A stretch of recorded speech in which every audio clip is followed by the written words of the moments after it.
समझाने के लिए कथा सुनाते हैं। चक्रवर्ती सम्राट महाराज भर्तहरि जी, चक्रवर्ती सम्राट कहते हैं जहां से सूर्योदय होता है, जहां अस्त होता है, एक छत्र सप्तद्वीप मंडल का सम्राट। उसने विचार किया भर्तहरि जी ने कि सुख कहां है। दिमाग, बहुत बड़े विद्वान महापुरुष थे।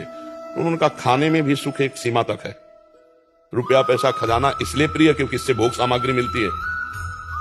पैसे की माता क्या है? भोग सामग्री मिलती है। अगर पैसे से भोग सामग्री नहीं मिले तो हम कह रहे तुम्हारे को नाम जो है एक ट्रक 2000 रुपया आप कर दिया जाए, 2000 का नोट आपके किसी काम आएगा क्या? आपको बेकार आग लगा दो। और 500 रुपया क्योंकि उससे सामान मिलती है। रुपये का महत्व है वस्तु, वस्तु भोगने के काम में जो आती है, पहनना ओढ़ना है सब। इसके बाद एक आंतरिक सुख की मांग होती काम।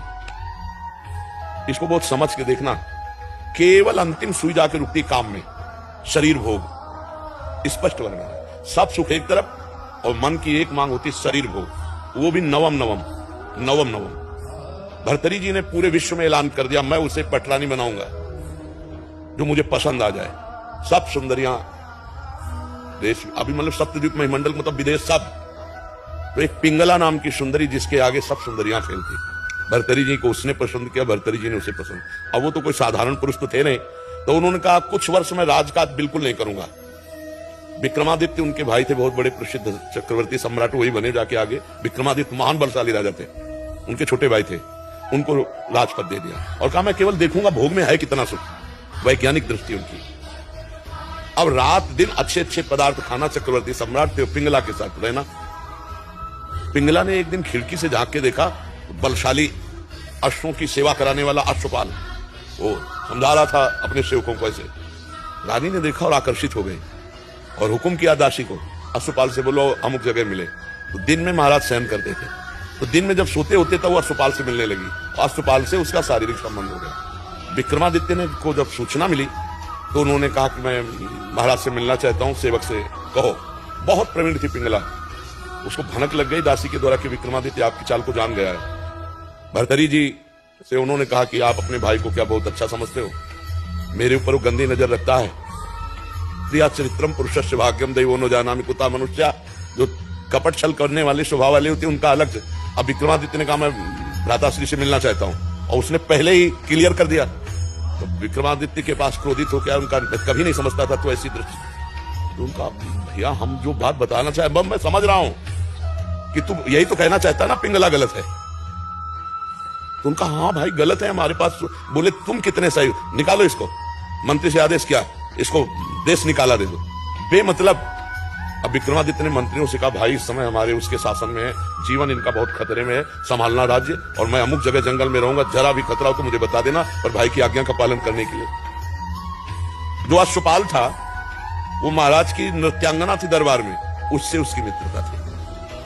अब वहां एक नगर में ब्राह्मण गरीब था, उसने तपस्या की देवराज इंद्र को प्रसन्न करने के लिए। देवराज इंद्र प्रसन्न हुए और एक फल दे दिया। कहा इसको खाओगे तो अमर हो जाओगे और अंतर ध्यान हो गए। उसने कहा मैं गरीब आदमी धन चाहता था, अमर होके क्या करूंगा? तब विचार आया कि धर्मात्मा चक्रवर्ती सम्राट महाराज भर्तहरि को दे तो वो हमें धन दे देंगे। ऐसा ही किया। महाराज की जय जयकार हो। आज तक दरबार में नहीं आए थे, लेकिन ब्रह्म ऋषियों को जाने का आदेश था। वो गए, महाराज की जय जयकार हो, महाराज मैंने तपस्या के द्वारा अमर फल प्राप्त किया है, मुझे धन दिया जाए। तो उन्होंने खजाने में कह दिया जितना मांगे धन दे दो। वो अमर फल लिया और विचार किया मैं अमर होके क्या करूंगा? अगर पिंगला अमर रहेगी तो पिंगला को दिया खा लो। पिंगला ने तुरंत विचार किया मैं अमर होके क्या करूंगी? अगर अश्वपाल जीवित रहेगा तो अश्वपाल को दे दिया। अश्वपाल ने सोचा मैं अमर होके क्या करूंगा? जो हमारी नृत्यांगना महाराज की है वो अमर हो जाए तो जब तक जीवित रहूंगा। नृत्यांगना ने सोचा मैं अमर होके क्या करूंगी महाराज को। समझ रहे ना? देखो जब पोल खुली होती है तो मैं अब जो नृत्यांगना थी उसने मंत्री से प्रार्थना की कि महाराज से मैं मिलना चाहती हूँ। आदेशवाद है। उसने कहा महाराज ये अमर फल है, आप इसे पा लीजिए, आप जैसा धर्मात्मा राजा अमर होना। उनका ये सच्ची बता तुझे अमर फल कहां से मिला? क्योंकि तपस्या से ब्राह्मण ने प्राप्त किया, तू वैसे तुझे कहां से प्राप्त? बोले महाराज ये प्राण क्षमा किए जाए, हमारी दोस्ती है अश्वपाल से। अश्वपाल जो महल के नीचे ही। उनका जाओ किसी से कहना मत। अश्वपाल को बुलाया, बोला जानते हो हम तुम्हें क्या कर सकते हैं? तो कांप रहा था पहले से। बीच सभा में आरे से चिरवाएंगे अभी तुझे, और अगर तू सत्य बोल देगा तो तुझे क्षमा कर देंगे, बिल्कुल कोई दंड। बोले महाराज पिंगला जी ने। क्यों? पिंगला से तुम्हारा क्या संबंध? बोले विक्रमादित्य ठीक कह रहे थे, हमारा पिंगला से शारीरिक संबंध है। महाराज भर्तहरि के होश उड़ गए। मुझ चक्रवर्ती सम्राट से वो खुश नहीं। पिंगला को बुलाया सभा में, आज सभा में उतर के गए, पूरी सभा लगी हुई थी। उनका देखो ब्राह्मण ने अमर फल दिया था, पिंगला ने खाया, मैं तलवार से इसे काटूंगा, ये मरेगी नहीं, जीवित हूं। अरे महाराज, तो उनका सत्य बोल दे तो तुझे छोड़ दूंगा, नहीं तो अभी सूली पे चढ़वा दूंगा। तो उनका महाराज ऐसी गलती हमसे हो गई कि हमने वो फल नहीं खाया, अश्वपाल को देंगे। मुकुट उतारा और कहा धिक्कार इस संसार के सुख को, मुझ सर्वांग सुंदर पुष्ट चक्रवर्ती सम्राट से ये तृप्त नहीं है और महारानी से वो अश्वपाल तृप्त नहीं है, अश्वपाल वैश्या से प्यार, ये क्षुद्र काम किसे। और महान बैरागी हुए जिनके सूत्रों को बैरागी जन पढ़ते हैं, भरतरी शतक है उनका। तो संसार में अगर कोई तृप्त होता है तो भगवान की भक्ति से होता है, नहीं तो भोगों से तो हो ही नहीं सकता है। आज तुम्हें प्यार कोई कर रहा है और तुमसे सुंदर मिल जाएगा, कल वो उसे प्यार करने लगेगा।